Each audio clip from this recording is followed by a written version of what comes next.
hetiang hi extrude ania 3D ang dewin kan siam ve do ni Photoshop atang chumi tur chuan a hmasaberin a document kan setanga a text te kan chu ve phot do ni chumi chu kan chum sang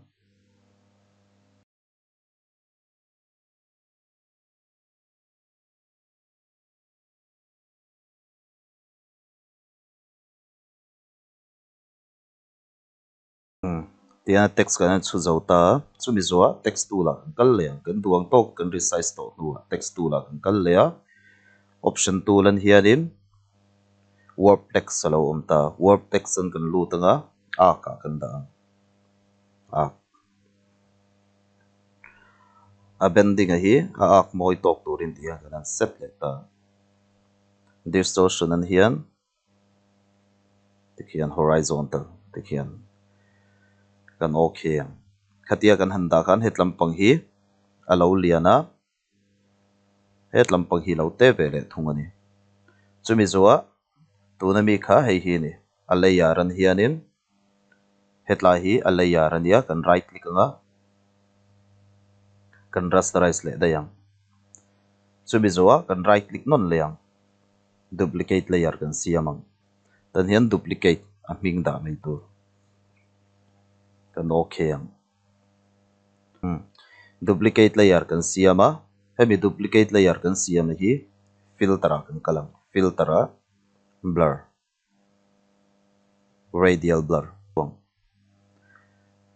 zoom hi zoom kan danga tan hian gu ta kan danga tai hi amount hi number 8 vel bora hian kan da do ni kan okay ang tikhana lo zoom shet ta chuan duplicate layer kan siama kan ti zoom ta chuan duplicate layer shan kan siam le kan right click anga duplicate layer kan okay ang khatia ti chho zel kha chu buai thla ka chuwang chuan duplicate layer siam na tan hian shortcut control le j kan hmanga tikhian i duang tok amoin i duang tok velin in da blur ta chumi zuan hemi duplicate layer kan siam ho hi kan merge down le hala kan right click anga merge down tikhan right click merge down tikhan het line white thlengin kan merge down na khatia merge down right click merge down ring kha chu buai thla ka control kan phetanga e kan phet zau zau control phet reng chumi tikhan in merge down zel do na ni kan text pa ngai ma chi duplicate in zia na ma duplicate in zia na lai thleng hi kan merge down ang tikhan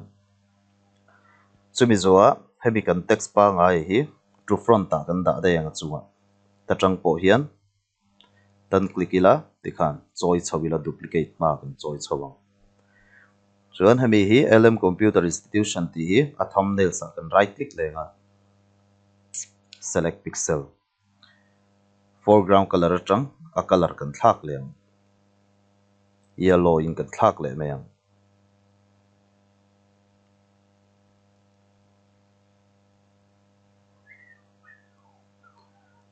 chuan ta tang color kan adjust lenga kan okay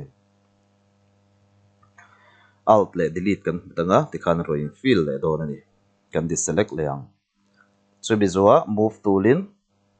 an omna hmun tur hi tiang kan siam remanga chumi di lo pon hi computer keyboard a arrow key mangkha ti hian i du dan dan in ti hian i da kwal thei ani boka chuan hemi hi kan free transform ang edit a free transform tlem kan pot te hretang chunga tang an huai lampang pot lem pot te hretang chung lampang pot te le hret kan enter anga tiang kan da rem don chin ani hun huai lampang po dika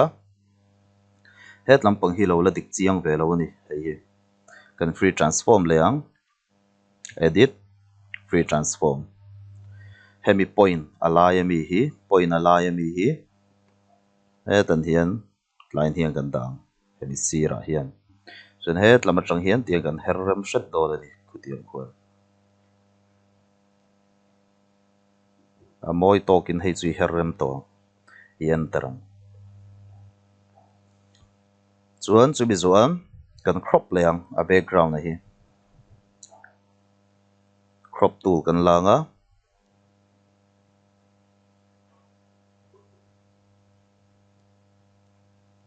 kan enter ang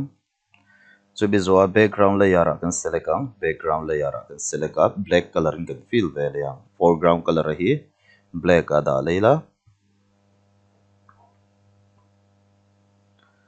alt le delete imet le ang alt imet anga delete imet zawang tikhang kha extrude ania 3D anga dewa text siam ve na ni